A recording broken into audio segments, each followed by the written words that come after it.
This is the notorious naval engineering school in Buenos Aires. Between 1976 and 1983, Argentina's dictatorship turned it into a prison and torture centre for dissidents.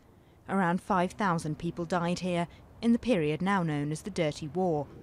Among the prisoners were two Jesuit priests, Orlando Yorio and Francesco Jalix, detained for preaching Marxist-inspired liberation theology in Buenos Aires slums.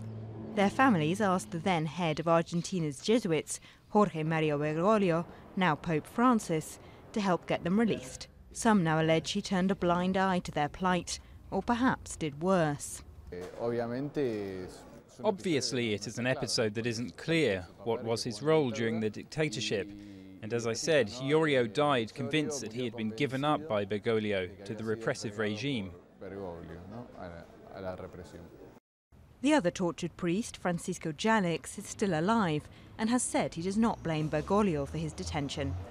Argentina has reopened a number of human rights cases connected to the dictatorship in recent years, and Bergoglio was called to testify twice as a witness in crimes against humanity cases. Some human rights activists have defended him, saying he in fact protected victims of the dictatorship. I am aware of friends of people who were persecuted during that time, that Jorge Bergoglio helped. He helped a lot of priests and people who weren't priests to hide and leave the country when they were persecuted by the dictatorship. The Vatican also said he had defended victims in a statement on Friday. The church hierarchy never spoke out against the military regime, and some bishops even supported it, but there's no evidence that shows Bergoglio did.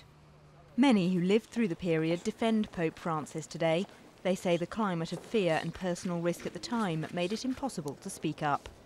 But as Argentina continues to investigate the crimes of that era, it's unlikely the questions will go away.